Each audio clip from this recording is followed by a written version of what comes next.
Chers amis du Cercle Aristote, bonjour. Aujourd'hui, alors vous me direz, sur cette chaîne, nous avons la chance de recevoir beaucoup d'amis. Là, c'est quelqu'un que pour ceux qui suivent l'actualité du Cercle, vous connaissez, que vous appréciez, parce qu'il avait fait un ouvrage avec nous sur l'histoire de la colonisation française, notre ami Driss Ghali, qui vient nous présenter ceci, l'identité d'abord, aux très courageuses éditions du Toucan, l'artilleur que je salue et qu'il faut soutenir, car c'est quand même le navire amiral de l'édition souverainiste.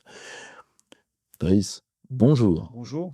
Alors, je remets brièvement, parce que sur cette chaîne, t'es très apprécié, et t'as beaucoup de camarades qui, bien sûr, te connaissent, t'ont lu parce que ton ouvrage sur la colonisation française a fait énormément de bien, parce qu'il a permis de déstresser, de déverrouiller, si tu veux, et de décentrer une partie de notre regard sur, si tu veux, une plaie qui est obsédante parce qu'on n'arrête pas de la gratter.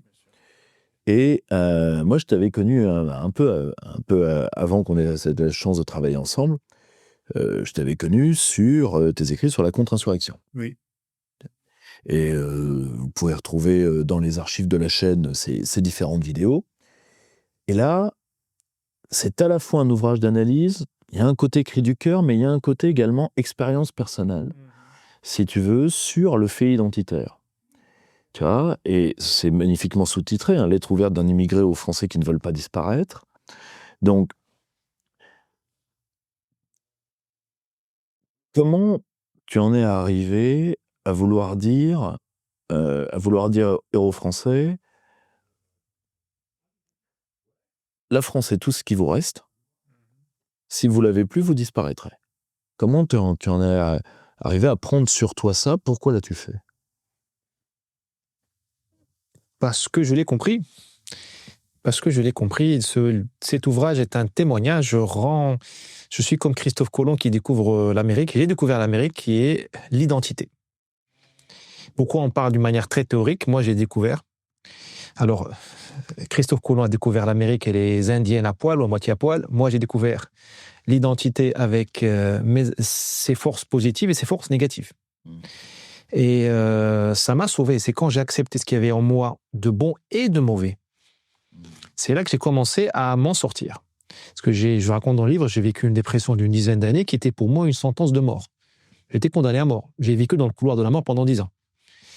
Et c'est en redécouvrant qui j'étais que j'ai pu commencer à me reconstruire. Parce que j'ai longtemps été comme un aveugle dans un champ, dans une fusillade. Je prenais les coups, je ne voyais pas d'où ils venaient, je ne comprenais pas pourquoi je les prenais.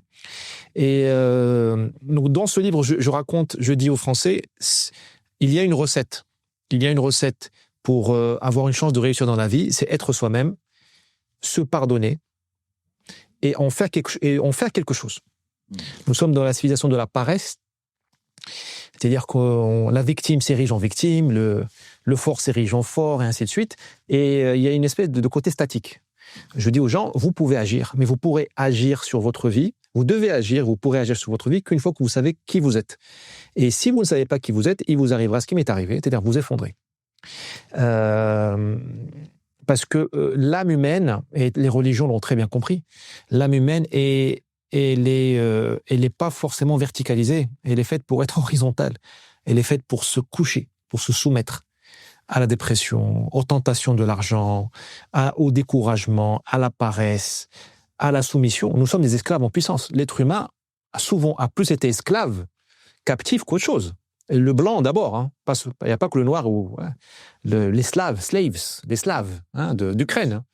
Donc, ce n'est pas un hasard. C'est que notre âme, elle est comme ça. Et Dieu, dans les religions, nous a donné une identité qui était une série un carcan qui nous soulevait, comme une plante qu'il fallait accrocher pour qu'elle donne le meilleur. Eh bien, l'identité, c'est toutes ces accroches, tous ces filets de sécurité. Ils sont en vous. Ça, c'est la découverte positive. Ils sont en vous.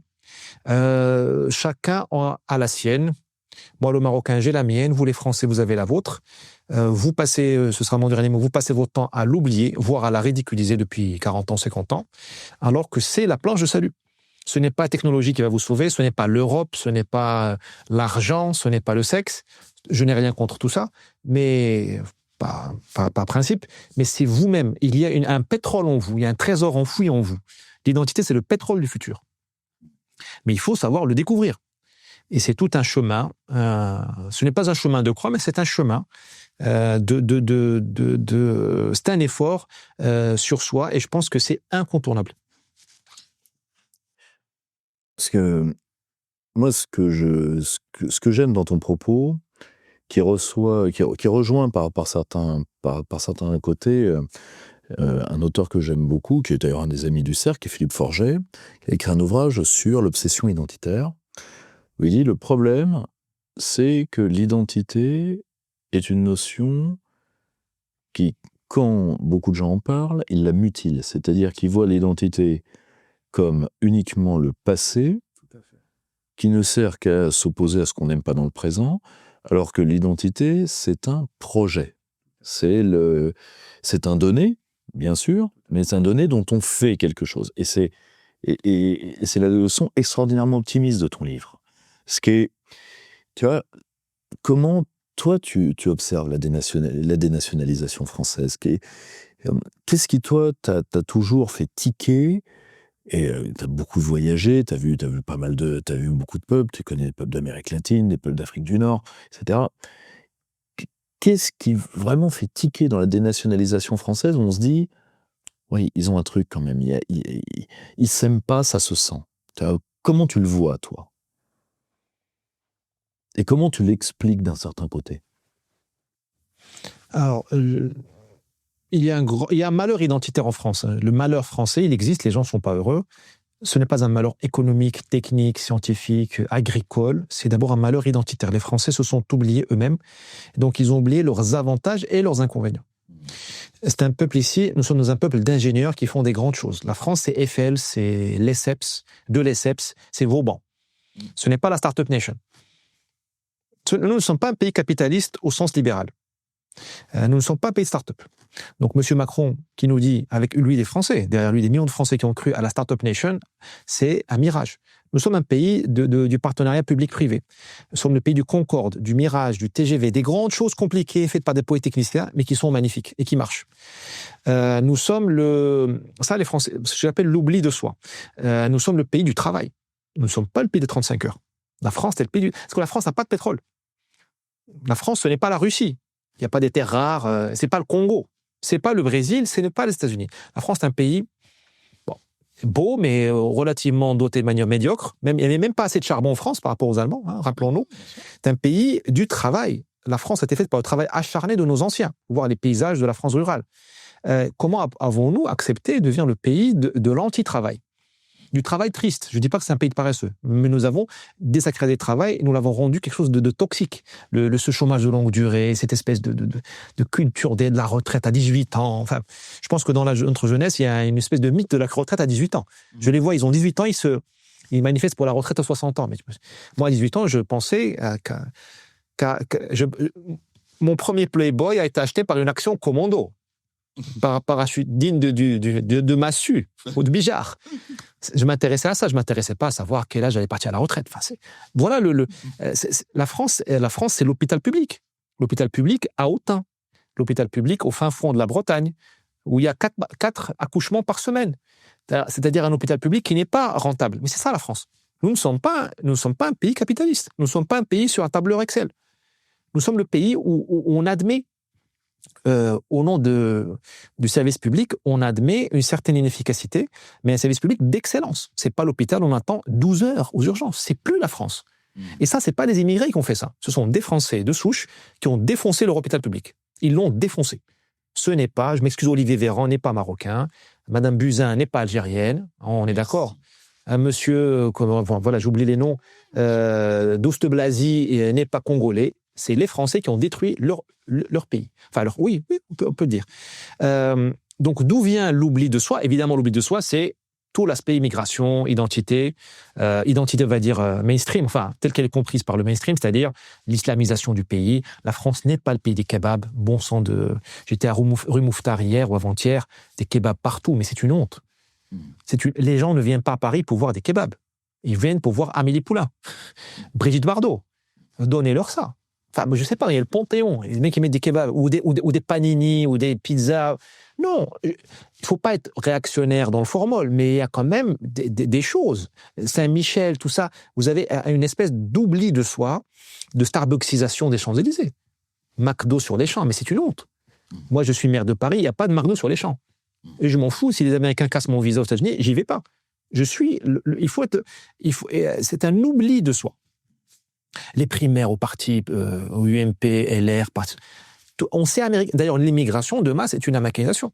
Parce que notre blanc à nous singe le blanc américain, il singe l'extrême culpabilité du blanc américain qui se croit coupable du génocide des Indiens et du KKK qui a brûlé les Noirs sur une croix. Le blanc français n'a pas fait ça. Il a fait d'autres choses, mais il n'a pas fait ça. Il a fait le génocide des Vendéens, il a tué le roi de France, mais il n'a jamais été aussi raciste. Je rappelle que dans les années 30, Cédar Senghor, le noir, donnait des cours à Louis le Grand, aux blancs. En 1930, combien de noirs s'asseyaient dans un bar américain? Pas beaucoup. Hein. Il n'y avait pas beaucoup de noirs qui étaient en train de donner des cours à Harvard. À mon avis, il n'y avait pas beaucoup, peut-être zéro. En 1932, Cédar Senghor était agrégé de grammaire, c'est-à-dire la science française, par excellence, et donnait des cours. Donc l'oubli de soi, c'est tout ça. Et d'où ça vient? Alors, il y a beaucoup de choses à mon avis, il y a deux choses. D'abord, la Révolution française n'est pas finie. Elle continue. Elle a des serviteurs zélés, de gauche et de droite. Et il n'y a plus rien à révolutionner. Donc, ils sont en train de casser l'identité française. Ils ont tout tué. Il n'y a plus le Christ, l'Église, la France rurale, terminé. Il ne reste plus que le peuple français. Les frontières, il n'y en a plus. L'armée française, c'est fini. Enfin, c'est fini. C'est devenu 100 000 personnes, donc pour remplir un stade. Mais là, Macron veut enlever l'arme nucléaire. Il va donner aux Allemands. Hein, c'est ce qui nous restait. Le siège aux Nations Unies, bientôt, il sera ce sera Erasmus. Hein, ce sera un siège Erasmus. Ce sera l'auberge espagnole. On sera 27 à appuyer sur le truc et détruire le peuple français. Mais d'un autre côté, il y a aussi quelque chose de très psychologique. Ce sera peut-être mon dernier mot. Dans le peuple français, je crois remonter ça à la guerre d'Algérie, à la décolonisation, c'est-à-dire que les mecs qui ont été des mecs et qui ont dit, comme on dit en arabe, nahy al munkar, c'est-à-dire dire que le mal est le mal et le bien est le bien. Dans l'islam, il y a quelque chose je trouve très salutaire, c'est de dire le mal c'est ça, le bien c'est ça. Il y a une espèce d'absolutisme. Parce qu'on peut tout relativiser, il faut être agile, il ne faut pas être non plus. Mais à un moment donné, il y a le bien et le mal. Les mecs qui ont dit à De Gaulle, tu déconnes, on va pas ou lâcher des harkis. On ne va pas rendre l'Algérie au FLN sous ces conditions-là. Donc ces mecs qui ont dit le bien, voilà le bien. Qu'est-ce qui est arrivé? Ils ont été purgés de l'armée française. Et ils ont été ostracisés, OAS, extrême droite, blablabla. Alors qu'à mon avis, ils auraient dû au moins être réhabilités. Hein, les élites Saint-Marc et tout ça. Je sais que pour De Gaulle, c'est pas facile, parce qu'ils avaient désobéi. Et puis de Gaulle, il hérite du merdier. Il hérite du merdier. Je suis d'accord. La critique est facile, je suis d'accord. Mais je pense qu'après 62, après cette histoire d'Algérie, le déshonneur est devenu une vertu en France. C'est-à-dire que la lâcheté est devenue une vertu, s'oublier, se renier est devenu une vertu, un moyen de réussir en société. Alors que ceux qui avaient... c'est ça la tragédie humaine. Ceux qui avaient raison, c'était Élie Samar, dans un certain sens. L'Algérie était la France. Et De Gaulle a trahi cette souveraineté française. Il a eu raison sur le long terme. L'Algérie n'avait aucune vocation à devenir française, à rester française. C'est certain. On en a parlé dans le livre sur la colonisation, on en a parlé en long en large. Hein. Je ne suis pas un apologiste de l'Algérie française. Mais on a appris, malheureusement, ça a été mal décodé par les gaullistes. Bon, De Gaulle ne pouvait pas tout faire.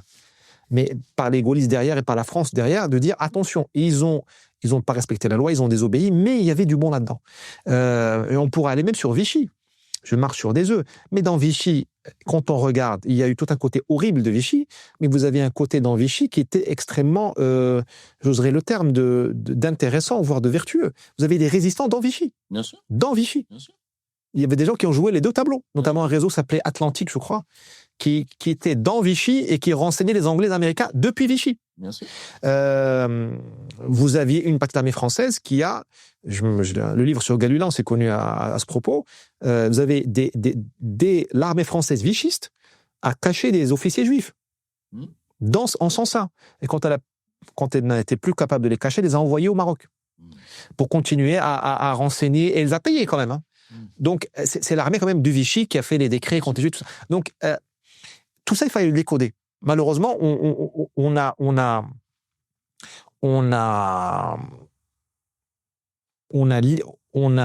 cassé le manche, au fait. On a cassé le manche de l'avion France, du Boeing, de l'Airbus, et on a dit il n'y a qu'un seul pilote automatique, c'est le pilote de gauche. Et c'est-à-dire, il vaut mieux avoir tort avec tout le monde, au fait. Et en fait, l'identité française est devenue une identité, un peu comme l'identité algérienne, une identité creuse, toxique.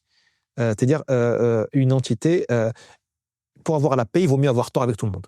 Donc tout le monde a tort, mais le petit milieu parisien se surveille, il dit ok, tout le monde a tort ensemble, donc chaque année qui passe, on se déclasse, mais au moins la réputation est là, et en fait, c'est devenu une identité pas de victime, de bourreau de soi-même, quoi. C'est une espèce de cancer, au fait. C'est une maladie auto-immune. Et le but de ce livre, c'est de dire, les gars, attention, vous avez un côté méchant, toxique, tous les peuples ont un côté méchant, toxique, tous les individus, commencez par moi, vous avez un côté lumineux. Le but de la vie, c'est de gérer ce cocktail. C'est un sport. Les religions vous y aident, mais il y a d'autres choses aussi. Mais c'est ça le jeu, comme disait Trump à Zelensky, tu n'as pas les cartes. Parce qu'on joue aux cartes. Au fait, on joue aux cartes. Les Français aujourd'hui, d'autres peuples jouent au basket. Non, la vie, c'est jouer aux cartes. Il y a des cartes. Tu reçois un jeu de cartes au début de la vie, avec des alors, je sais pas jouer aux cartes, mais avec des l'as de, je sais pas quoi, là, des cartes très fortes et des cartes moins fortes, moins puissantes. Il faut jouer avec ça. La vie n'est pas démocratique. Et malheureusement, nous avons l'illusion technologique, technique, économique qui nous fait croire qu'on va sortir de ce jeu-là. Ce jeu-là est le même, est toujours le même. On ne va pas être jugé par le fait qu'on s'est affranchi de ce jeu-là, mais comment on l'a joué. Et les peuples qui s'en sortent aujourd'hui, le chinois, le peuple indonésien, malaisien, tout ça, les Américains avec Trump, on verra, c'est les peuples qui jouent le jeu. C'est-à-dire qu'ils prennent leur identité, ils voient comment elle est, ils l'emploient pour eux. Nous, toutes les valeurs françaises, on les refoule pour devenir pour singer les Allemands ou les Américains, on s'en sort pas. Donc ne me parlez pas de nucléaire, ne me parlez pas d'autoroute, ne me parlez pas de la 69, ne me parlez pas de l'énergie, ne me parlez pas d'Ukraine, si on ne retrouve pas ce que c'est que le feu français. Il y a un feu sacré en France. Ce feu, il peut nous brûler. Hein. Attention, la France, c'est le pays de la guerre civile. C'est le pays de la guerre civile droite-gauche, monarchiste, républicain. Tout ça, on sait. Hein. Oui, bien sûr. Mais c'est inévitable. On peut pas sauver quoi que ce soit si on ne reprend pas ça. Si on n'accepte pas les règles du jeu. Moi, j'ai des problèmes de famille là au Maroc, et je suis fautif parce que je ne veux pas jouer le jeu. Il y a des étapes à faire. Et je veux jouer à autre chose. Qui a tort? C'est moi. Parce que je sais que si je suis ces étapes-là, l'histoire de famille, tout ça, il y aura de la saleté, il y aura des éclaboussures. Mais c'est le jeu.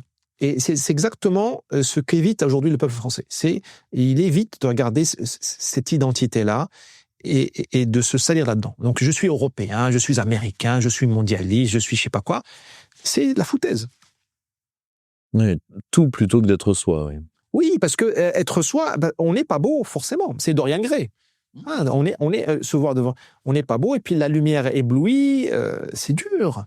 Reconnaître ses erreurs, c'est dur. Et reconnaître aussi ses privilèges, parce que le privilège donne le devoir. Je suis né dans un pays du G7 avec des frontières stables, une homogénéité ethnique, une religion pacifiée, le catholicisme. Hein. On n'est plus dans les religions de djihad, de la Saint-Barthélemy. Hein. C'est vraiment égalité homme-femme, un État qui fonctionne, une économie qui est bonne, la paix intérieure. Qu'est-ce que je fais, moi? Tu vois, c'est beaucoup plus facile de dire oui, c'est un pays de fachos, de colonialistes, comme ça, je fais rien. Pourquoi tu veux que je me décarcasse si c'est un pays de fachos, de colonialistes, d'homophobes? Non, c'est difficile de se bouger, au fait. Hein. C'est le privilège impose la responsabilité. Et nous sommes dans une génération très paresseuse. Même les gens à droite, hein. qui croient qu'ils sont des rebelles. Il y en a, bien sûr. Mais dès que vous sortez de la zone de confort, vous avez des écrans bleus. Dès que vous sortez de l'image du musulman méchant, de l'arabe envahisseur, de l'Europe méchante, vous voyez que les gens sont dans une zone de confort pour beaucoup, parce que se mettre en mots, parce que agir, c'est prendre des mauvaises décisions. Hier, je me suis fait pris une mauvaise décision dans une pharmacie. Bon, je prends un exemple comme ça du quotidien, mais le quotidien éclaire les choses. Bah oui, mais je me commençais à m'en vouloir, mais je me suis dit, écoute, t'as perdu 10 euros. Ok, 10 euros. T'as acheté quelque chose qui n'était pas utile pour toi. Mais tu as agi. Le pire, c'est ne pas agir. Et là, vous avez des gens qui vivent dans leur bulle, qui n'agissent pas, et d'autres agissent pour eux. Moi, je vois la gauche d'un côté, la droite de l'autre, et vous avez des islamistes qui agissent, la Racal qui agit, les États-Unis qui agissent. Nous subissons Trump, Poutine, des islamistes. Nous sommes toujours en train de courir derrière le fait divers. Qui a décapité qui, la dernière incartade de Trump. Bah oui, c'est parce que nous ne voulons pas agir. Et agir, c'est se tromper. Bien sûr, oui. C'est se tromper. Et c'est pour ça que... Et quand on agit, on sait qu'on est. Parce que moi, je suis là dans un studio chauffé à 20 degrés, l'image est bonne, il y a le Wi-Fi, tout va bien. Ben, c'est sûr que moi, je vais te dire, j'ai aucun défaut. Tout va bien. J'ai aucun défaut. Mais tu mets un ours devant moi, on va voir s'il y a un défaut. Ou tu me mets un Tchétchène qui joue au MMA, tu vas voir tu verras ma lâcheté ou mon courage. On n'en sait rien. Bon, en fait, tout le monde organise son cocon pour ne pas être remis en cause. Et l'identité, c'est comme dans une bouteille en plastique, un Evian ou un Perrier, allez, peu importe la pub. Quand tu fais comme ça, qu'est-ce qui en sort? Quand tu écrases une bouteille comme ça, il sort, le contenu sort. C'est ça l'identité. C'est les crises de la vie, les épreuves de la vie montrent ce que tu as dans le moteur. Est-ce que tu as du diesel ou tu as de n'importe quoi? Et les gens, moi le premier, je n'aime pas ça. Nous n'aimons pas être cette épreuve de vérité criante. Cette épreuve de vérité, elle est le livre dit ça. Elle dit, elle est dérangeante, mais elle est inévitable, et c'est la libération. La libération, c'est pas casser la gueule à Trump ou à Poutine ou Marine Le Pen au pouvoir. La libération, c'est que chacun sache qu'il y a en lui et exprime son potentiel et se mette en mouvement. Je ne crois plus du tout maintenant à cette histoire d'homme providentiel, on va dire. Il faut des hommes forts et des femmes fortes, mais ce n'est pas suffisant. Il faut qu'on se mette au mouvement. Non, si tu veux, ça c'est un thème que nous avons en commun. Moi, si tu veux, je travaille sur...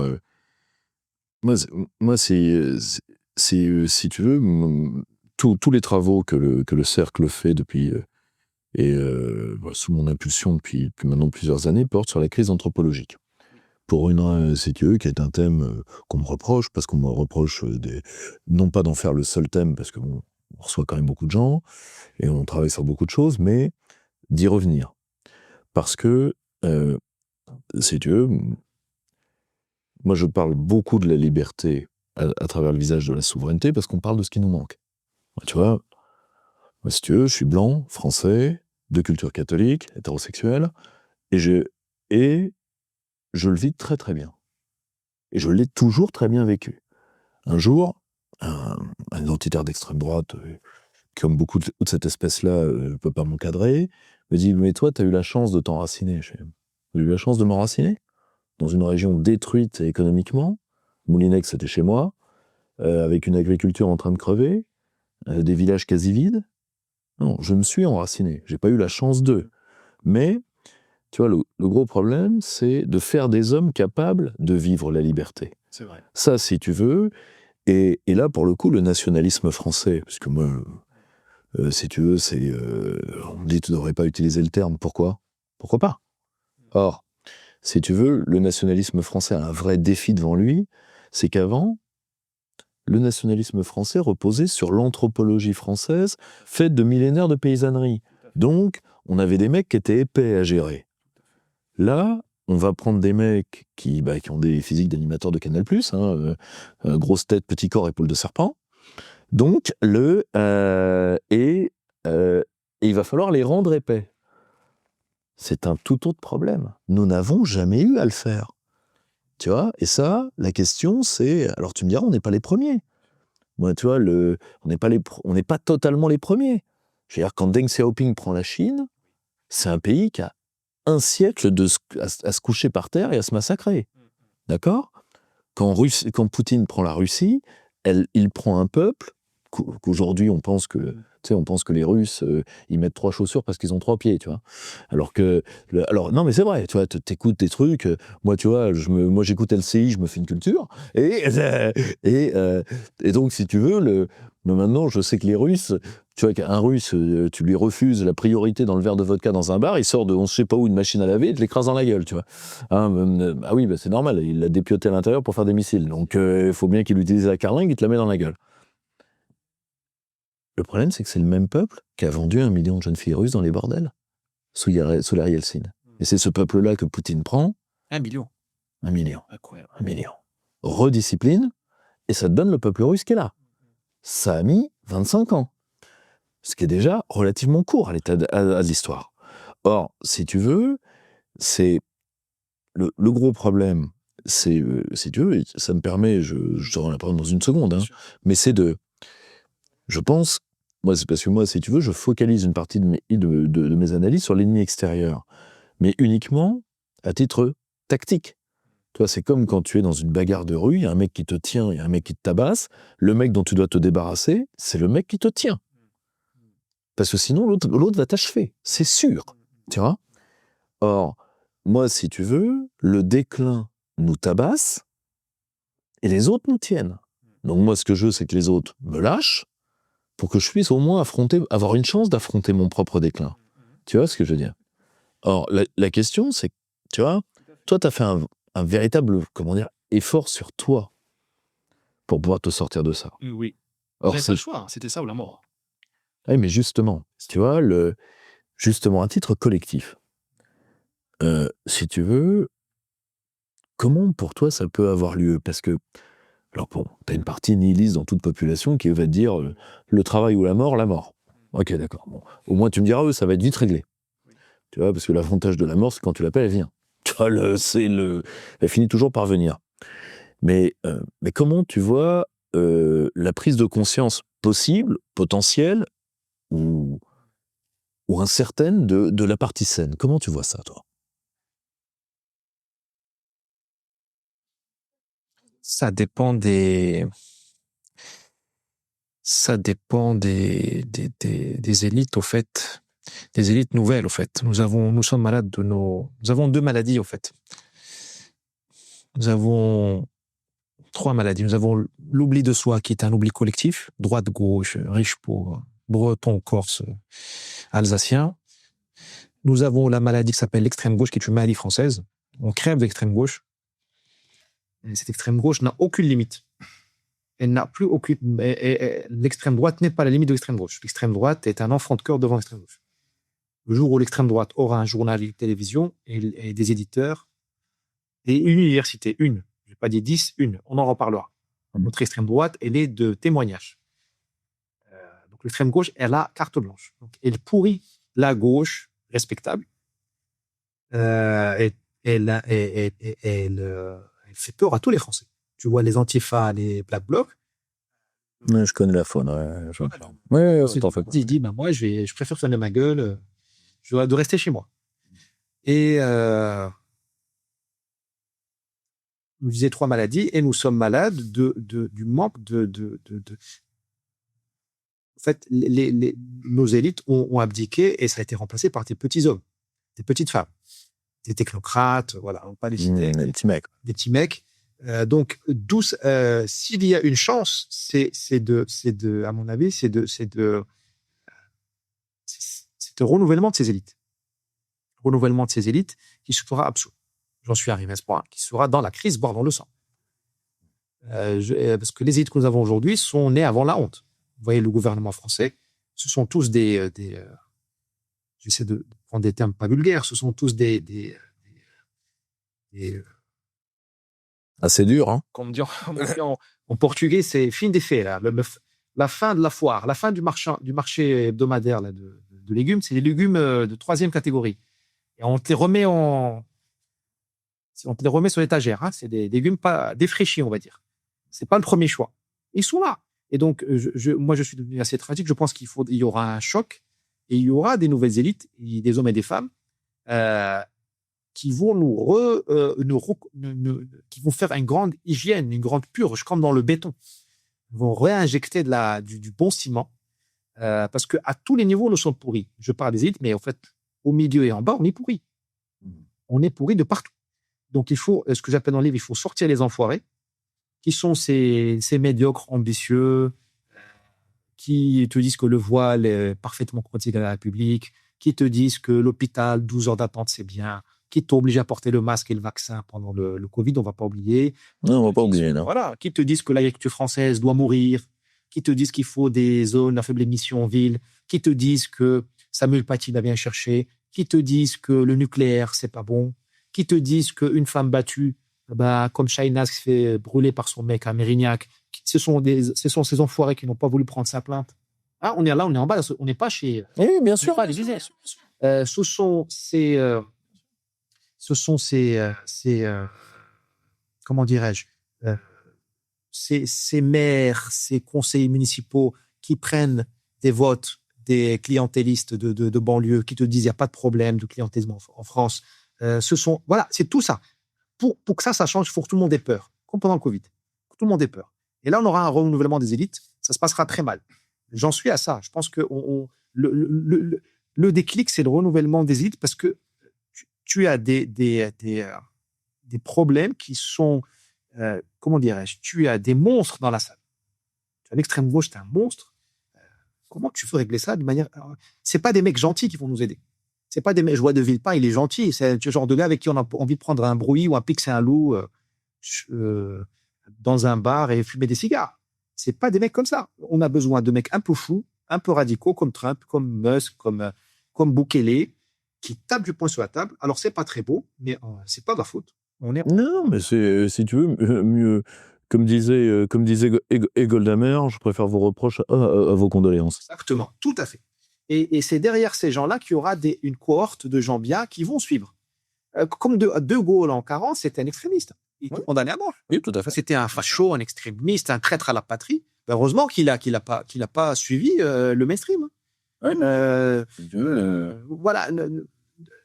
Nous sommes à ce point-là parce qu'il y a des gens bien en France. Mais ils sont isolés, ils ont peur, ils sont timides, ils sont complexés par Libération, Le Monde et les chaînes que tu as citées. Et ils sont désorganisés parce qu'ils n'ont pas de puissance verticale, parce qu'ils n'ont pas de pognon. Il n'y a pas de pognon. Et nous sommes trop gentils. Et merci. Nous ne sommes pas assez méchants. Merci. Trop gentils. Merci. Le défaut français par excellence. Nous sommes trop gentils, nous ne sommes pas assez vicelards. Et alors qu'en face à nous, vous avez des nuls, mais vicelards. Et donc, nous avons besoin d'un fou furieux pour, à charge à nous de contrôler ce fou furieux plus tard. On ne va pas refaire la 1789, avec la terreur et tout. Mais on en est rendu à ça. Nous avons une série d'abdications. Et je reviens toujours à la crise anthropologique. C'est-à-dire que nous avons privé... On n'a pas d'identité. Ce n'est pas seulement la couleur de la peau, la religion, c'est l'identité. Il y a une identité. Non, c'est la puissance d'être. C'est la puissance d'être. Si tu veux, moi, c'est ce que le gros problème, c'est que le provincialisme européen fait que les mecs la ramènent alors qu'ils imitent que dalle. Tu vois, ils me disent oui, mais les pays d'Asie sont homogènes. Je fais pardon. Vous y avez jamais vécu. Moi, j'y ai vécu. Et un tiers des Khmers est d'origine chinoise. Tu leur dis qu'ils sont pas Khmers, ils cassent la gueule. Donc, si tu veux, c'est le seul cas où ils s'énervent. Attention, c'est des peuples très doux, mais quand ils s'énervent, garde-toi. Surtout si tu es chez eux, l'aéroport va se rapprocher. Tu vois, tu t'en rends pas compte. Tu vois, tu as plusieurs dizaines de minorités de dialectes en Chine. La seule chose, c'est que tu n'as qu'une seule Chine. Mais, tu vois, je rappelle quand même que tu as 2 groupes linguistiques majeurs, mandarin et cantonais, qui ne se comprennent que par la langue écrite. Tu vois ? Or, si tu veux, 89% d'athées en Chine. Et pourtant, ils croient en la Chine, tu vois, ils se battent pour la Chine, tu vois le problème. Or, si tu veux, c'est parce qu'ils ont cette puissance d'être. Moi, tu vois, et ça, c'est un point qu'on a en commun, tu vois. Tu dis de très belles choses sur les voyages et le fait de vivre avec des étrangers. Moi, si tu veux, quand je voyais, dès que j'arrive à Paris, tout le monde fait la gueule et tout le monde doute de soi, j'arrive à Phnom Penh, les mecs sont khmers, mais ils sont cool. On me dit, oui, mais nous, on a souffert. Ils n'ont pas souffert, eux, génocidés au tiers. Et comme ils me l'ont dit eux-mêmes, c'est pas l'ancien colonisateur qui... Non. On a fait ça tout seul, comme des grands. Or, ils sont tués au tiers, 1,5 million de morts, hein, sur un pays qui en compte 10. Hein. Okay, d'accord. Donc, si tu veux, aujourd'hui, qui en compte 10 aujourd'hui. Hein, tu vois, or, tu as des... Si tu veux, ils ont cette puissance d'exister. Nous, si tu veux, on a reçu un bouquin fabuleux sur l'identité française, qui est l'identité républicaine de la France, du Taille de la Rochère. Il le dit, le problème, c'est que nous, on a toujours été un peuple, comme on s'est fait par la volonté, nous, on n'aurait pas dû être. On s'est battu pour être. Et aujourd'hui, on doute d'être. Mais tu vois, il faut revenir sur cette identité, sur cette puissance d'exister. Cette puissance d'être le numéro 1. Je crois que c'est Ferry ou Jules Ferry qui disait ça. La France n'a pas la vocation de la Belgique, de la libre Belgique, ni de la prospère Suisse. Nous sommes un pays qui doit être ou rayonner ou rien, ou être numéro 1 ou rien. Bien sûr, c'est un idéal. Bien sûr. Bien sûr, c'est une loi tendancielle. Parce que tu as des concurrents. Hein. Il y a la Chine, il y a les États-Unis, tout ça, hein, bien sûr. Mais sinon, la France devient insupportable. Dès que la France est repliée sur elle-même, et elle l'est aujourd'hui. Totalement. Elle l'est, à cause des gauchistes. Hein. Ils ne sont pas mondialistes, ce sont des Parisiens. Ce sont des faux mondialistes. Ils connaissent rien au monde. Ils connaissent même pas ce que c'est qu'un Russe. Je dis même pas ce que c'est qu'un Yoruba ou un Peul ou un Brésilien. Ils connaissent rien. Ils connaissent Paris et leur névrose. Ils sont ouverts sur leur névrose. Parce que s'ils connaissaient le monde, ils réagiraient pas comme ça. Ils n'admettraient pas le monde entier en bas de chez eux. Parce que c'est la sentence, ils mettent une guillotine à chaque coin de rue. Moi, j'en vois des guillotines en mobile à Paris. Hein. On voit beaucoup de guillotines à Paris. Bon. Donc, nous avons une espèce ces gens sont fermés sur eux-mêmes et le monde, c'est une compétition. Il y a une volonté de puissance partout. Et la France, dès qu'elle est repliée sur elle-même, elle devient insupportable. C'est le pays de la guerre civile. Là, nous avons une guerre civile stupide, gauche-droite. Franchement, mais écolo contre tout le monde, Hidalgo contre tout le monde. On en a marre, ça sert à rien. Ça nous a juste affaiblis et détruits. Nous sommes devenus un boulevard pour les islamistes, un boulevard pour George Soros, un boulevard pour les Russes, qui vous voulez. On rentre en France comme dans du beurre, le Qatar, parce qu'on est divisés entre nous. On ne sait plus nos points communs, on ne s'aime plus. À force d'anathème, on est encore dans Vichy, dans les trucs, c'est bon. La France a besoin de projeter sa puissance vers l'extérieur. Elle a besoin de rayonner. Éviter ce que De Gaulle appelait le raccourci vers le bistrot. Exactement. On dit la France, elle rance.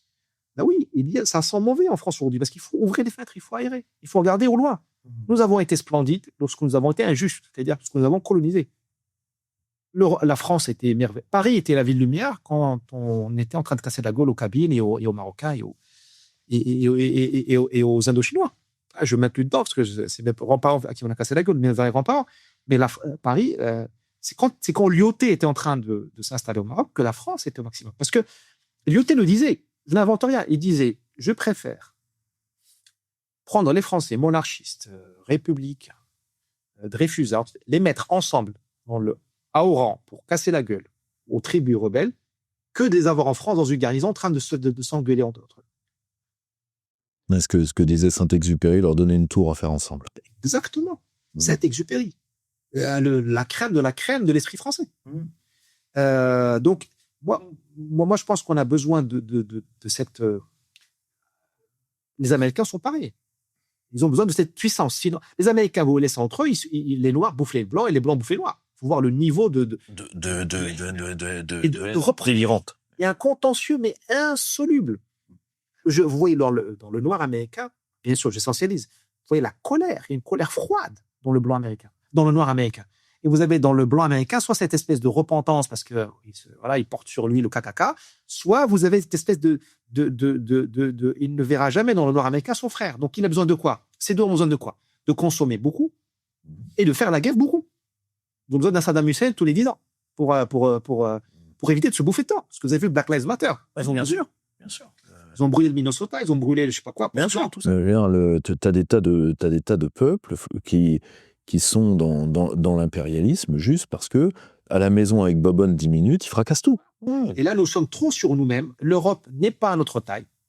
en tout cas cette Europe-là, parce qu'elle nous renvoie toujours vers notre problème gauche-droite. Donc cette Europe-là ne nous sert à rien, parce que nous avons un problème. Voilà, l'identité française, c'est ça. C'est en partie ça, cette espèce de problème français, de tendance. Il y en a qui ont des tendances suicidaires, des tendances mélancoliques, on va dire, pour être plus dans la moyenne, mélancoliques, des tendances égocentriques, des tendances hystériques. Il y en a qui ont des tendances, voilà. Le monde arabe a des tendances fanatiques. Nous avons des poussées de fièvre de temps en temps, très bien. Dit le djihad, etc., etc. La France a des tendances, disons, de guerre civile. Bien, l'Europe, malheureusement, ne répond pas à ces tendances. Elle ne règle pas ces problèmes-là. Elle les amplifie. Elle les amplifie. Elle amplifie très Elle ne bien. règle pas le problème. Moi, je rêve d'un projet européen où les Noirs arrêtent de voir les Arabes ou les Blancs comme ennemis et tout le monde va aller casser la gueule à l'Allemand, aux Russes ou aux Ukrainiens. Vous choisissez un ennemi, mais vous nous sortez de ce huis clos. Nous sommes dans un huis clos, dans un appartement qui sent leur enfermer. Vous voulez comprendre ce que c'est que la France aujourd'hui, je réduis beaucoup. Évidemment, je serai injuste. C'est le métro parisien. C'est une mécanique magnifique, construite par des mecs brillants, qui sont morts à la tâche. Combien d'ouvriers sont morts par des éboulements pour faire le métro parisien, mais qui sont leur enfermer, ça sent la pisse. Je vais très loin. Mais c'est ça, c'est une grande prétention. Vous entendez la mairie de Paris, le métro parisien. Je suis désolé, ça sent la pisse, une station sur deux. Voilà. Et donc, parce que nous sommes devenus, parce que c'est rance, c'est paresseux. Paresseux, nous n'avons plus rien à prouver. Vous croyez que la gauche a quelque chose à prouver à la France? Elle croit qu'elle est de l'accuse de Jupiter. Ils n'ont rien à prouver. Donc, Non, ils n'ont rien à prouver. Qui peut avoir les cheveux crades? Bien sûr. Voilà. Bien sûr, oui. Il faut repimper la Marianne. Il faut lui mettre du silicone. Allez. Il faut redevenir sexy. Et là, on a besoin d'un paramètre extérieur. Il faut qu'on aille en mettre plein la gueule au monde. Moi, vous me dites, l'ennemi, c'est la Chine. On va fou. On y va fou. Il faut qu'on ait un projet méchant. Parce que l'être humain est méchant. Aussi. Il n'est pas que méchant, mais il est méchant aussi. Il faut qu'on se remobilise. Sinon, on va se bouffer. Sinon, ça va devenir une maladie auto-immune. Comme disait DHL, pour une fois qu'il a raison, oui, qu'on peut être œcuménique. Oui. Là, tu en es même inclusif, là, cher Driss. Tu en es même inclusif. Je suis très inclusif, très. L'idéologie française, reprenons son titre, l'idéologie française, elle est devenue une espèce de maladie auto-immune. On se bouffe entre nous. Total. Quel est le but aujourd'hui de l'idéologie française? C'est de détruire ce qu'il y a de droite aujourd'hui. Il n'y a plus de droite. Vous avez des leaders et des leaders au féminin, si vous voulez. Il n'y a plus de peuple de droite, il n'y a plus de chrétienté. Le peuple blanc sort de l'histoire tranquillement. Voilà. On en est à dire qu'il n'y a pas de racisme anti-blanc. On en a dit que Thomas Crépol aurait mérité de mourir. Ouais, il n'a plus de le mettre chez lui.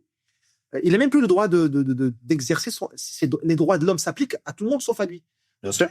L'idéologie française, il doit accepter comme un tribut l'assassinat de ses enfants. Voilà.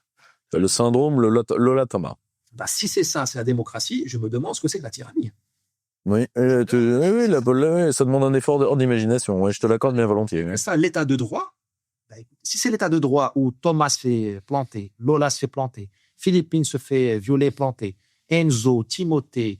on est obligé d'actualiser le sketch toutes les semaines. Donc, si tu veux, là, d'un seul coup, oui, si c'est ça à l'état de droit, si tu veux, ça rend Bachar el-Assad sexy, rapidement. Nous donnons... D'ailleurs, si c'est ça l'état de droit, si c'est ça l'Europe, on nous dit on fait l'Europe. Très bien. J'ai vu la ministre des Affaires étrangères européenne, une femme. J'ai vu Ursula von der Leyen, une femme. 2 européennes, estoniennes et allemandes, il n'y a pas plus européens. Parce que nous, les Français, on est latins, on est métissés, tout ce que tu veux. Encore, à vérifier. Donner 2,5 milliards d'euros au régime syrien. Si vous faites l'Europe pour donner de l'argent à Al-Qaïda, moi, je préfère être marocain ou latino. C'est ça l'Europe. Bien sûr, c'est ça. On a depuis 60 ans pour faire ça. Pour donner de l'argent à des gens qui ont fait marcher les Alaouites à 4 pattes et on est en train d'aboyer et vous leur donnez 2,5 milliards d'euros. Et une semaine après, les images terribles de ce qui s'est passé à l'attaquer. Il n'y a même plus de pudeur. Si c'est ça l'Europe, moi, j'en veux pas. Si tu veux, moi, c'est l'anecdote que je raconte à chaque fois. L'attentat de Bruxelles, tu te rappelles? Il a eu lieu sous mes fenêtres. 2016, 15. Il a eu lieu quasiment sous mes fenêtres. J'étais au Parlement à ce moment-là. Moi, j'avais, qu'il a lieu en souterrain. Moi, j'avais un collègue qui était dans la rame de métro qui suivait. Donc, si tu veux, on venait d'interroger Mogherini, donc, qui est celle qui était avant l'estonienne. Parce qu'elle avait dit l'islam politique a toute sa place en Europe. L'islam politique, toi et moi, on sait ce que c'est. D'accord ? On l'interroge par voie écrite, et ça, tu vois, d'habitude, les questions écrites, t'attends 2-3 jours, là, on a attendu 2-3 heures pour qu'on nous réponde. On lui dit, l'islam politique, tu te rends compte de ce que tu te rends compte de ce que tu dis, parce que si tu veux, tous les eurocrates ont la même théorie que leur a donnée la CDU allemande, et qui leur a été certainement soufflée par les hommes du sultan. Il y a des démocrates chrétiens, bon, il y a des démocrates musulmans, m'emmerde pas. Et c'est nous les démocrates musulmans, ok ? Parce que c'est... Et donc Erdogan est un démocrate musulman, et à partir d'Erdogan, tu étales à tous les autres, ok ? Comme ça, dans les circos qui posent problème, les Turcs jouent le point d'appoint de la CDU. Hein. C'était ça le deal. L'attentat a lieu, on réécrit, parce qu'on venait d'avoir la première réponse, voilà, l'islam politique a toute sa place, je maintiens mes propos, arrêtez de m'emmerder, sale facho. Bon, très bien. Non, on était reçu avec les honneurs du Hanoran, tout va bien. Et non, mais c'est bien, c'est cool. Moi, si tu veux, ça va plus vite. Non, mais si tu veux, je le mets pas sur ma carte de visite parce qu'il faut payer à la lettre. Et moi, tu sais, au Rougeron, c'est auvergnat, donc je suis radin par nature. Mais j'essentialise pas trop. Hein. Et donc, on remet la question écrite le jour même. On dit maintenant qu'il y a eu un attentat à moins de 200 mètres de nos bureaux, et que vous avez pu voir ce qu'est l'islam politique en acte, certes en acte pyrotechnique, mais en acte quand même. Même question précédemment, est-ce que vous maintenez ? Là, on reçoit la réponse en moins d'1 heure, c'est quelque chose de magnifique. Tu vois, d'habitude, tu te la mets sous le bras. Hein. Retour, plus que jamais. Donc, ils iront au bout du problème, et si tu veux, et d'ailleurs, tu vois, Trump leur dit les traite comme ils doivent être traités à coups de pied. Vers qui l'Union européenne se retourne ? Vers la Turquie. Vers la Turquie immédiatement. Or moi, si tu veux, toi et moi, on sait ce que c'est la France par rapport à la Turquie. Nous, on connaît le Turc. Chez lui. Il peut être un allié très fiable, il l'a été jusqu'aux années 60 avec nous.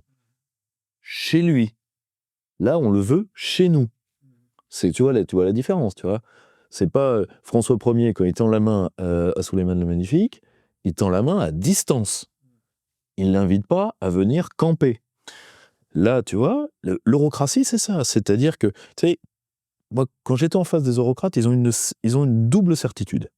Un, ils sont la crème de tout ce que l'Europe produit. Alors que généralement, ils sont les déchets de leur propre pays. Donc, si tu veux, ils te sont d'une essence supérieure. Là, tu vois, ils sont pensée germanique 100%, tu vois. Alors, particulièrement, c'est appartient à certaines nationalités, particulièrement les Français, qui, eux, quand ils sont à Bruxelles, s'excusent d'exister. Hein. Comme partout d'ailleurs dans les enceintes diplomatiques, mais à Bruxelles particulièrement. Et de l'autre côté, ils sont persuadés d'un autre truc, que les peuples européens ne sont jamais que du bétail humain, drivés en sous-main, parce que ça c'est le complotisme autorisé par les ennemis essentiels de l'Europe, hein, en 2014, parce que nous, dans nos formations, nous en donnait la liste des ennemis de l'Europe. Toi, tu vas réagir tout de suite, parce que tu vas voir tout de suite qu'il y en a un qui manque. La Russie, point 1, la Chine, point 2, la Russie, la Chine, l'Inde, l'Iran, le Brésil, 5. T'as remarqué que l'islam radical, 0. Tu vois ? L'islam radical, peu de balles. Tu vois ? Or, les peuples européens ne sont rien de plus que du bétail manipulatoire. Grosso modo, nous sommes tous des marionnettes de Poutine, on est tous des serpillères à roubles. Et donc, on mérite d'être traité comme un ennemi intérieur. Donc ça, si tu veux, et comme on n'a pas compris le sens de la révolution européenne, droit de l'homiste et mondialiste, ben, il faut nous remplacer. C'est-à-dire, grosso modo, il faut faire vivre, ils ont une... De toute façon, et c'est pour ça d'ailleurs qu'ils te le disent sans trembler du menton. Je te rappelle que le plan Juncker, Jean-Claude Juncker, c'était jusqu'en 2050, il y aura 50 millions d'immigrés. Si tu suis le nombre d'immigrés annuels que comprend le continent, ils y arriveront. Ils y arriveront. Pourquoi ? Et ils te le disent. Les Européens devaient porter la révolution des droits de l'homme, tu vois, tu crois entendre l'inconscient colonial. Ils ont trahi cette révolution, et bien il y aura les nouveaux Européens. Point. Tu vois, si tu veux, qui vivront dans des non-lieux. Tu vois, c'est pour ça qu'ils aiment tant Bruxelles, comme me le disait un eurocrate, cette ville où nous n'aurons jamais à nous assimiler à quoi que ce soit. Or, Bruxelles, qu'est-ce que c'est ? C'est la ville où la limousine, enfin, où la berline de l'eurocrate s'arrête pour laisser passer la femme voilée. Point, barre, ligne, tu vois ? C'est l'anti. Si tu veux, c'est Tout sauf l'Europe. voilà, c'est tout. Or, si tu veux, ils en démordront pas. Tu vois, et ça, ce sera ma dernière question. Comment tu vois, parce que là, tu vois bien que les deux camps, là, tu vois, les Américains ont échappé à la guerre civile à ça, Oui. Pour l'instant. grâce à Trump, pour l'instant. Le problème, soyons honnêtes, pour toi, parce que là, si tu veux, en Europe, tu as un camp dépolitisé qui est le nôtre. Nous n'avons pas de chef naturel. La plupart de nos chefs, nous pensons qu'ils débanderont une fois arrivés au pouvoir. On n'ose pas se le dire, mais on y pense tous. On ne le souhaite pas, mais on y pense tous. Et en face, oui, ils sont peut-être minoritaires. Ils ont encore la classe âgée sur laquelle ils peuvent beaucoup influer. Donc, je ne pérorerai pas sur leur nombre. Par contre, eux, pour l'instant, et on l'a vu pendant le Covid, on le voit là pendant l'Ukraine, dans leur projet fou, ils ne débandent pas tant que ça, objectivement. Pour toi, ça va se finir comment? C'est-à-dire, est-ce qu'on va s'empoigner ou est-ce qu'il y en a un qui va se coucher? Alors là, par contre, excuse-moi, du côté un peu Madame Irma, hein, Oui, bien sûr. avec tous les problèmes liés à ce type de questions. Tu vois. Notre plus grand problème, à mon avis, nous avons deux problèmes. Après, je réponds à ta question. C'est que nous avons perdu le goût de la victoire. Nous sommes comme un. J'ai des images qui ne m'appartiennent qu'à moi, mais nous sommes comme le vieux célibataire qui ne s'est pas marié par manque d'argent et qui a perdu l'habitude de jouir, ou de jouir qu'avec des femmes de mauvaise compagnie. C'est-à-dire que nous appelons victoire des échecs. Nous nous sentons glorifiés parce qu'on nous perdons les élections.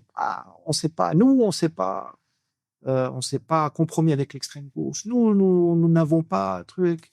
T'as vu, on nous a volé les élections à cause du Front républicain. Il y a une espèce de noblesse, de fausse noblesse que nous recherchons dans l'échec. La fameuse loose pride, dont on parle de temps en temps. Ouais. Le syndrome Bayard. Ouais. On passe par la télé parce que France Inter, c'est gauchiste. Mais pourquoi nous n'infiltrons pas France Inter?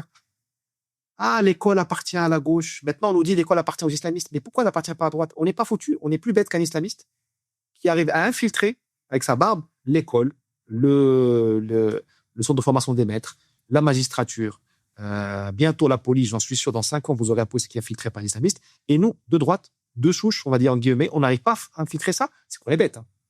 Il y a un truc qu'on fait pas. Mais si l'islamiste qui vient d'arriver arrive à infiltrer la fac française, mon gars, c'est que nous, les journalistes de Lille, du centre de Lille, sont tous de gauche. Mais pourquoi on n'a pas infiltré des élèves à nous là-dedans? Bien sûr. On va financer par des bourses. Qu'est-ce qu'on attend? Donc, nous avons ce problème-là d'amour de l'échec. Et nous avons un deuxième problème, c'est qu'on n'avons aucune espèce de projet pour le réel. Nous sommes très forts pour la nostalgie des années 60. La France, un de mes films préférés, c'est Le Feu Follet, avec Maurice Dronet.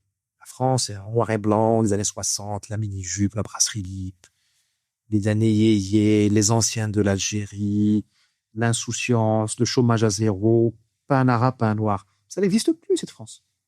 Nous avons une autre équation aujourd'hui et aucun parti, surtout à droite, n'est prêt à la gérer. C'est pour ça aussi que nous le savons. C'est pour ça que nous ne voulons pas le pouvoir. Parce que nous n'avons pas de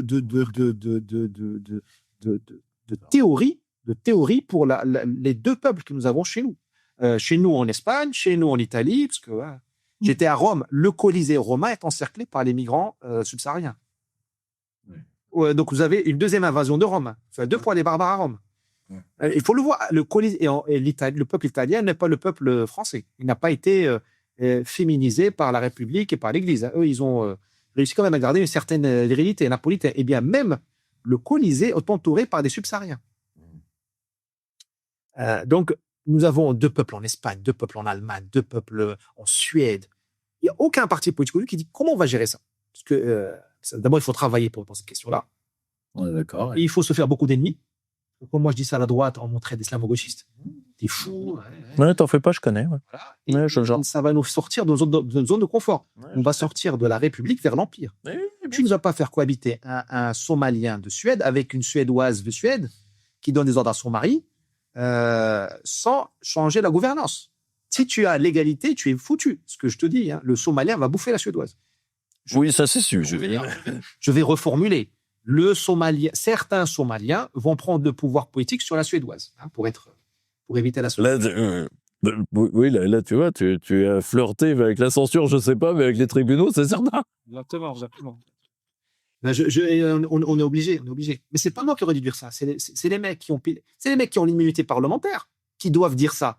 Ah, mais non. Et au moins nous payer pour dire ça. Parce que les partis de droite, dits nationalistes, ils n'ont pas d'intellectuels organiques.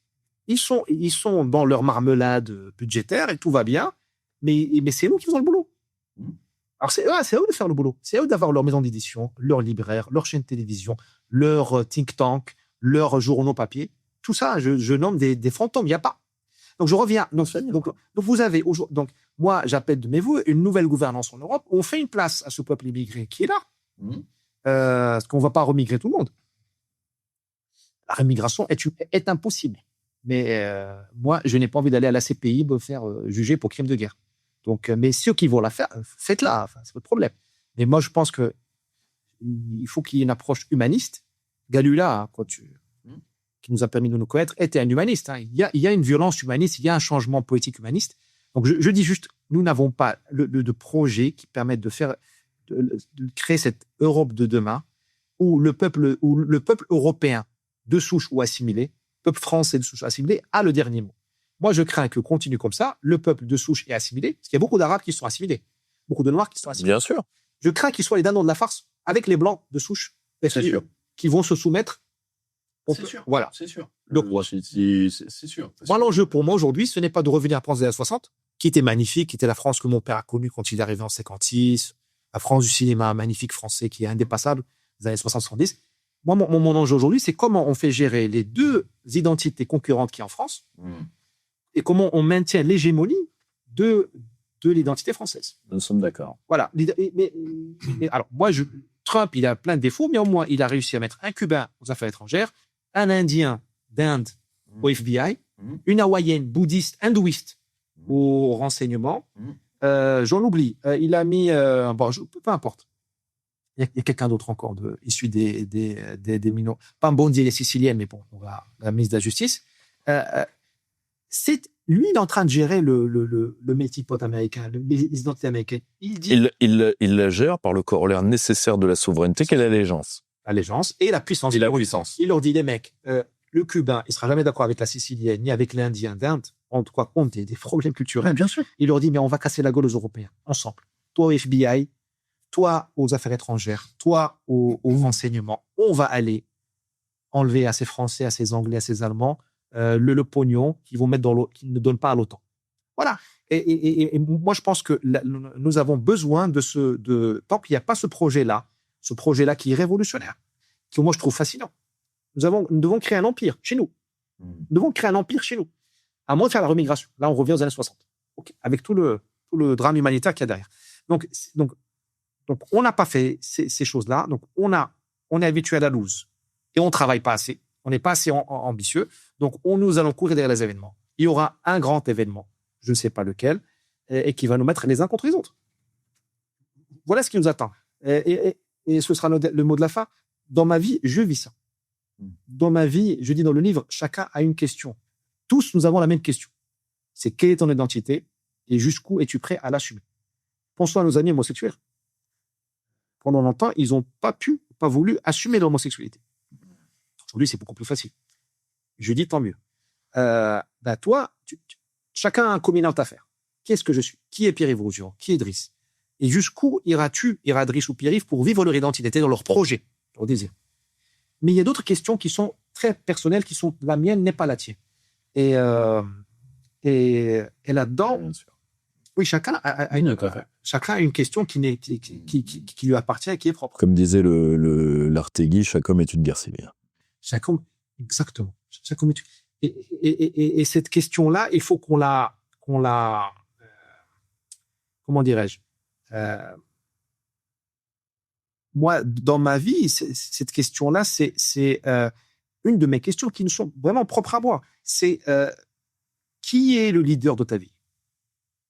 Est-ce l'impondérable? Est-ce le mektoub, le sort, le destin, ou est-ce que c'est toi? Et ma tendance, mon identité de base m'envoie vers la passivité. Et tout mon combat, toute ma mission, avec un M majuscule, c'est de reprendre le manche. Et c'est très dur. Pour d'autres, c'est très facile. Pour moi, c'est très dur d'être l'acteur de ma vie. Et je pense qu'aujourd'hui, en Europe, nous avons cette mission-là, redevenir l'acteur de nous-mêmes. Parce que c'est toujours là, nous courons derrière Trump, comme des rats de laboratoire. Oui, voilà. Il nous a abandonné. Ça fait 2 ans qu'il nous dit, ça fait 8 ans qu'il nous dit la même chose, qu'il va nous abandonner. Mais il nous a jamais dit le contraire. En plus, il a gagné en novembre. Nous, on s'est réveillés en février. Là où... Et attends. Et n'oublie pas quand même que les mecs qui l'ont astiqué pendant tout le mois de janvier en disant ça y est, la droite internationale et la race blanche, il va venir avec son dragon pour cramer Aubervilliers. Tu vois, si tu veux, d'un seul coup se rendre compte qu'il va les rincer d'abord et les raser en race campagne et se disent finalement tu trouves pas que de profil il a un côté churchillien Zelensky, ah bah oui, mais est-ce que Churchill jouait avec sa bite, enfin nul ne sait, tu vois. Or si tu veux, non mais tu as vu la droite européenne en un mois, tu l'as vu comme moi, si tu veux, comment tu veux pas avoir honte de ces gens? Parce que nous ne sommes pas américains. Il faut voir. C'est des colonisés mentaux. Ils aimeraient être de la race du maître, mais quand le maître les regarde, le maître a envie de les traiter à coups de pied. Ce que je comprends d'ailleurs. Nous savons plus ce que c'est qu'un Américain, nous savons plus ce que c'est qu'un Français. Nous sommes des concurrents, des rivaux existentiels. Macron dit que la Russie est une menace existentielle. Moi, je dis l'Amérique est un rival existentiel de la France. C'est pas notre ennemi, c'est un rival. Donc, par contre, il y a des valeurs américaines que nous pourrions émuler. Ce qu'il faut voir en Trump, c'est cette espèce d'énergie extraordinaire, cet aplomb extraordinaire. Il n'a pas peur de la vie du New York Times, alors que nous, si tu veux, la moindre virgule de libération est une arme blanche pour nous. Et puis il nous dit que il a compris une des leçons que je donne dans mon livre, c'est que un pays, il faut le nettoyer de ses mauvaises élites. Et il est en train de nettoyer le gouvernement américain de ses mauvaises élites, de ses mauvaises herbes. Pas seulement l'extrême gauche, tu as une bande de paresseux dans l'USAID, tout ça. Parce qu'un pays, il sombre pas forcément à cause de l'idéologie, il sombre à cause des petits mecs, des petites femmes qui prennent le pouvoir. Pourquoi l'hôpital français flanche? Pas à cause de la gauche ou de la droite. Parce que tu as une bande de bureaucrates qui ont pris le pouvoir sur les médecins. Bien sûr. Les petits mecs redimensionnent tout ce qu'ils touchent. C'est leur force. La justice, c'est pareil. L'éducation, c'est pareil. On n'a jamais dépensé autant de pognon pour l'éducation. Le résultat est nul. C'est pas à cause seulement de la gauche. C'est que tu as des nuls qui ont pris le pouvoir. Je l'ai vécu en entreprise. Donc, et ce que fait Trump, et avec Musk, le Doge, c'est ce nettoyage-là. Donc, ça, il faut qu'on s'en inspire. Comme on dit au cercle Aristote, la purge, ça urge, quoi. Voilà. Et puis, je vais dire en portugais, infelizmente, malheureusement. Ça m'a rappelé Staline. Les Russes ont fait ça aussi, cette purge. La vie est tragique, la vie est violente. On ne peut pas faire... C'est les limites de la démocratie. Nous avons confondu la démocratie, qui est un instrument magnifique, avec le but. Le but final, c'est la puissance. Aujourd'hui, tu as des gens qui sont au pouvoir, qui n'ont pas vocation à être au pouvoir. À tous les niveaux. Mais du petit au... Et c'est ça qui nous tue. C'est pas parce que nous sommes européistes ou européens, non. C'est que tu as des nuls qui sont au pouvoir, et tu le vois partout. Je prends le cas du métro parisien. Ça sent la pisse pas à cause de la gauche ou de la droite, parce que tu as des nuls qui gèrent le truc. Je suis désolé. Parce que ça n'a jamais été aussi riche. Attends, tu payes 2,50 € le billet, quand même. Ce serait gratuit, on en parlerait. Moi, je prends le métro à Sao Paulo, pays violent, pays pauvre. Ça sent l'eau de rose. Tu prends le tram au Maroc. Toi, je ne suis pas un gars qui traite les aînés lauriers du Maroc H24. Tu prends le tram à Rabat, ça sent bon. Tu prends le métro à Paris, la ville de lumière. Voilà, donc, pourquoi Trump nous dérange? Parce qu'il nous montre qu'il y a un travail à faire qui n'est pas un travail qui est à notre portée. C'est nous qui ne voulons pas le faire. Parce que nous, on attend un bouc émissaire, on attend quelqu'un qui nous sorte de la merde et après à qui on pourra tout foutre sur le dos. Voilà. Nous attendons notre De Gaulle, nous attendons. Il faut des grands hommes. On en a parlé au début. Non, bien sûr. Mais Et je te jure, quand tu auras le grand homme ou la grande femme, Faudrait que les Français soient pas aussi ingrats avec lui que la dernière fois, tu vois. Ce serait... Non, parce que... Voilà, tu sais, tu vois, une anecdote qui va toi te parler. Il y a quelqu'un qui est un ami du SAC, qui est le général Didier Tauzin, qui est un mec qui est un qui est un mec qui a sauvé des milliers de Rwandais des machettes du FPR, hein, des machettes des hommes de Kagame. Oui, c'est un héros. Bon. Il était chez lui au Pays Basque, un comice agricole, et qui croise Aliomari. Et Aliomari, tu sais ce qu'elle lui sort? Vous savez, mon général, quand le bâton sera bien merdeux, on trouvera un général bien patriote et bien con, comme la dernière fois, et on lui refilera le bâton merdeux. Oui. Et il avait été anéanti par cette phrase. Alors, si tu veux, faut pas oublier une chose. Les grands hommes, on en fait facilement des boucs émissaires. Particulièrement pour les petits mecs qui suivent immédiatement après et qu'enquillent, et qui se disent maintenant que la purge a eu lieu, moi j'ai 30 ans j'ai 30 ans à peindre la girafe aux frais du contribuable derrière. Tu vois, c'est peut-être ça qu'il faut éviter. Dans le livre, je parle de la figure de l'honnête homme, cette espèce d'hygiène de vie structurelle, c'est-à-dire que les grands hommes, on sait faire un mystère, c'est pas comme les prophètes, hein, franchement. Personne n'avait vu venir Jésus, ni Moïse, ni Abraham, ni Mahomet. Personne n'a vu venir ça. Donc De Gaulle, Bolivar, Napoléon, personne n'a vu venir. Comètes, voilà. C'est des esprits, César, tout ça. Parfait. Dérive Rougeron. Du cake. Mais il faut bureaucratiser, enfin, il faut créer un peu de méthode là-dedans. Il y a ce qui ne dépend pas de nous. Ça ne dépend pas de moi de donner un Napoléon aujourd'hui sur étagère. Ou un De Gaulle. Non, ça se sécrète, ça ne sécrète pas tout ça. Voilà. Mais une fois qu'il est là, qu'est-ce qu'on peut faire à notre niveau? Au niveau des bureaucrates, on va dire, ou des scribes, ou je ne sais pas comment tu peux. Il faut se préparer à le servir. Voilà, exactement. Et ça, c'est la figure de l'honnête homme. C'est-à-dire qu'à notre niveau, nos enfants, nos frères, nos sœurs, nos semblables, leur donner un moule pour faire d'eux des hommes libres et des hommes utiles de leur pays et à eux-mêmes. Un honnête homme, au sens du XVIIe siècle, c'est quelqu'un qui s'informe par lui-même, qui se cultive par lui-même, qui décide par lui-même. C'est très difficile pour moi de décider par lui-même. Donc, je sais que c'est un effort. C'est quelqu'un qui est honnête avec lui-même. Il connaît son identité. On n'ira nulle part si on ne sait pas ce que c'est qu'un Français. Ça, c'est pas De Gaulle qui va te dire qui tu es. Le futur De Gaulle, le futur Napoléon. Bien sûr. C'est un homme qui surveille son identité. Nous, les mecs, nous avons un machisme structurel. Souvent, nous nous montons, disons, moi je dis à ma femme, bon, ma femme me dit que je suis macho. Je dis, mais non, je suis l'homme le plus truc. Mais quand je regarde, quand elle m'explique et quand je rumine tout seul dans mon intimité, dans mon silence, je vois qu'elle a raison. Et je ne changerai pas. Je peux passer 40 ans de ma vie à me déconstruire pour plaire à Sandrine Rousseau. Je préfère me surveiller. Dire, voilà, ok, tu as cette tendance-là, fais gaffe. Et ça, c'est l'honnête homme. C'est l'homme qui s'assume, mais qui avance. Je ne dis pas, ah, Maxima culpa, je suis macho, je mérite la mort, remplacez-moi par un migrant somalien. Non, parce que c'est le. Bien sûr, mais. Non, je dis, je suis comme ça. Dieu m'a créé comme ça. Donc peut-être qu'il va me pardonner dès que je suis. Sinon, il m'aurait pas créé comme ça. Vous voyez ce que je veux dire?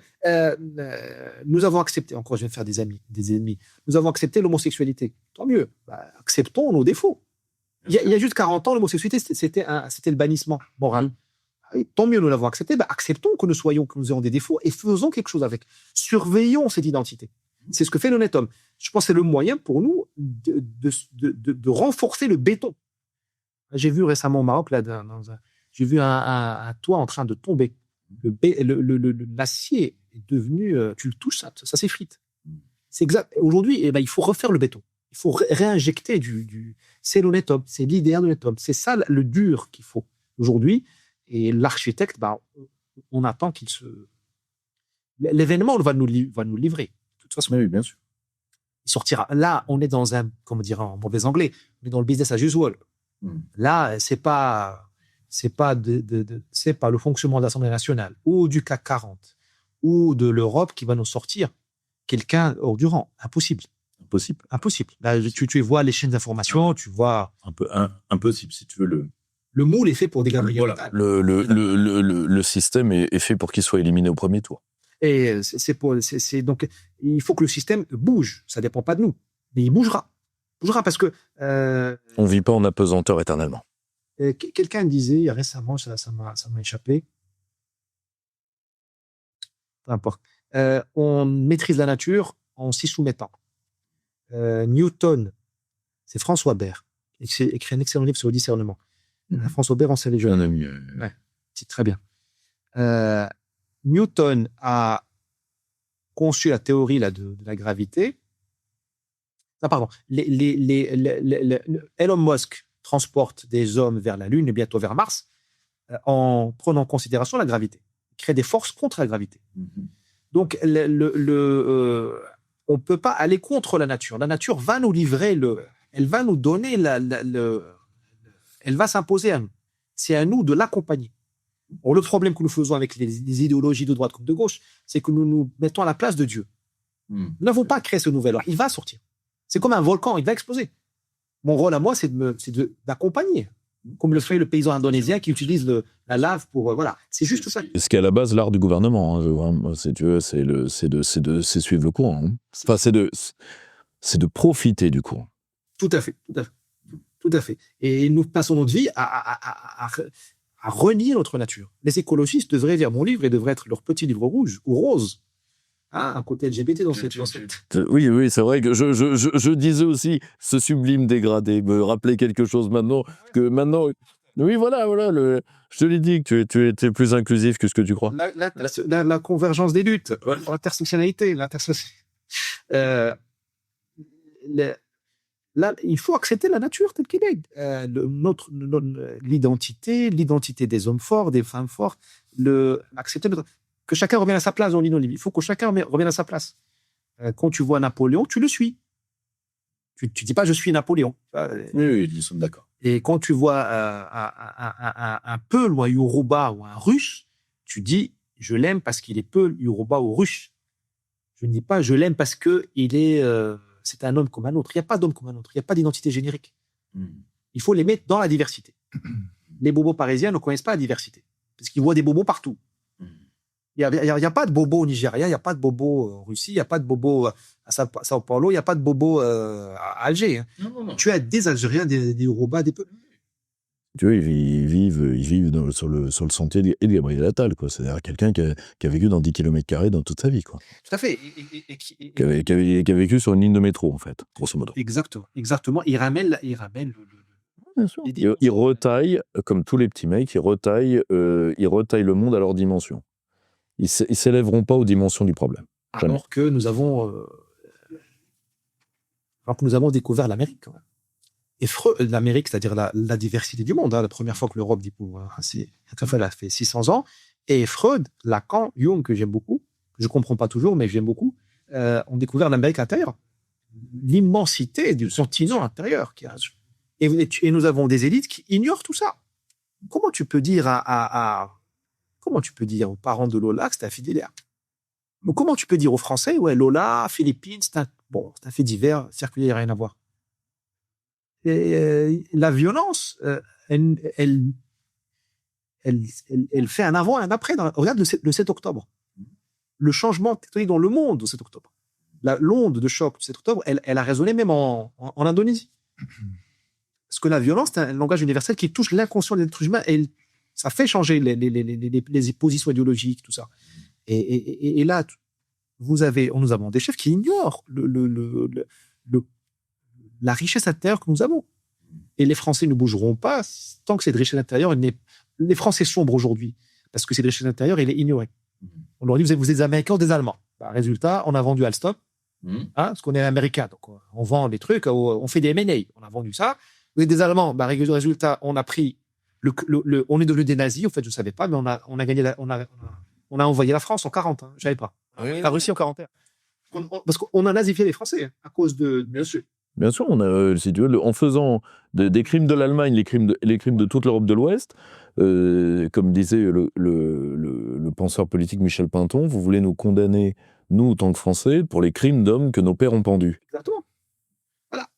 La France sombre, parce qu'on lui a fait croire des balivernes. Nous sommes des victimes des Allemands. Il y avait 2 millions de Français mal prisonniers des Allemands. Bien sûr. Ce qui explique Vichy. Ce qui explique Vichy. Bien sûr. Beaucoup de Vichy, pas tout. Bien sûr, mais une large partie. Quand tu as 2 millions d'otages, tu es obligé de réfléchir. Hein. Une prise d'otage. Alors. Tu avais les hommes, hein, et pas les yeux, les hommes.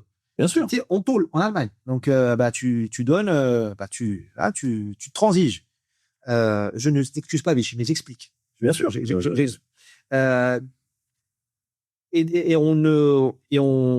On demande aux Français d'accepter que les peuples qui viennent chez eux soient des Français qui parlent arabe ou swahili, alors que c'est d'autres volcans qu'on importe, d'autres histoires et d'autres identités qui ont d'autres projets.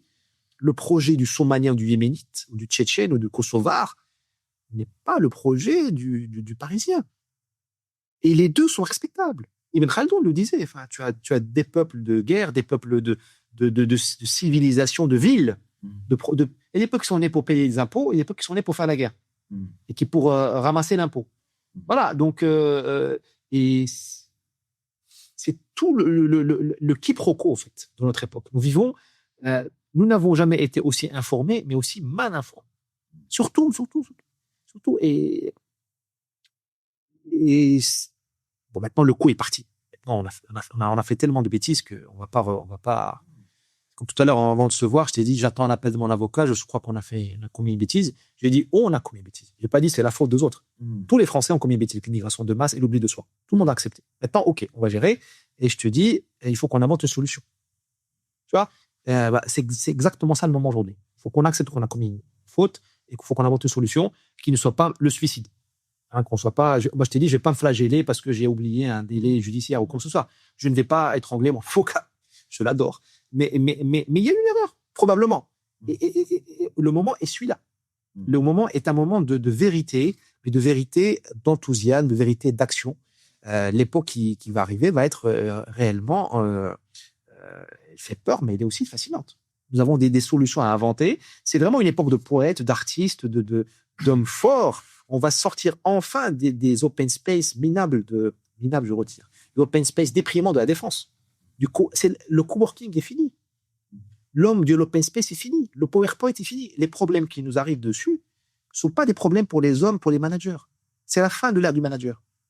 Un manager ne peut pas régler les problèmes. Un Gabriel Attal ne peut pas régler les problèmes qui nous arrivent. Un Macron, c'est terminé. C'est le chant du cygne.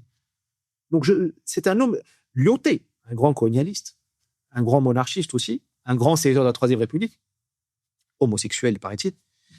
Lyoté disait aux colonies, je vais faire un Français amélioré, au contact au contact de l'adversité des Arabes, des Kabyles, des Bédouins, des Indochinois, au contact de la rusticité du désert, du Sahel, au contact des épreuves. Hein, on va rien de nouveaux pays, on n'est pas en Alsace, on n'est pas. Eh bien, nous allons des épreuves qui vont venir vont nous permettre, si on joue bien, on va faire un Français amélioré. On va repasser au four. Hein. On va casser le moule, on va refaire. C'est certain. L'équation va complètement changer. Le monde bascule réellement. Mais on n'a rien vu. Là, on est vraiment à l'ordre d'œuvre. Oui, tout à fait. Moi, j'ai déjà mal au dos, donc j'espère que je ne serai pas trop sollicité physiquement. Cher Driss, je ne peux vraiment que... Je veux dire, c'est un super interview. T'es vraiment un bon, toi. Toi aussi, surtout toi. Je salue ton travail parce que c'est pas facile. Bon, je ne me compare pas et chacun a sa place, chacun son identité. Mais tu es dans la durée. Et Dieu sait que le quotidien est difficile. Parce que tous les jours, c'est le quotidien qui est difficile. Et je salue ton travail. On ne sera pas forcément d'accord sur tout, peu importe. C'est pas la question. C'est pas la question. Ce qui importe, c'est que tu, comme j'ai un pote qui dit ça, tu portes ta charge. Tu portes ta charge. Et si chacun portait sa charge, sa mission, eh bien, le monde irait mieux. Je te remercie beaucoup, c'est très gentil, c'est pas du tout quelque chose qui a été... Là, je suis un petit peu surpris, parce que, comme on n'a pas répété... Voilà, mais c'est pas comme une autre. Voilà, c'est dur, on ne fait pas partie de la vie politique française. France Inter exige cela pour que je passe chez eux, je ferai le communal. Chers amis, l'identité d'abord de notre ami Driss Galiou, très courageuse édition. Tout camp l'artilleur, chers amis du Cercle Aristote, je vous dis à très vite. Si vous voulez nous soutenir, vous avez tout sous cette vidéo pour le faire, le Tipeee, les adhésions, les livres, et surtout de partager cette vidéo. Je vous dis à très vite. À bientôt. Chers camarades, si tu veux plus de contenu, de réinformation, d'éducation populaire et de formation intellectuelle, n'hésite pas à faire un don sur notre page Tipeee.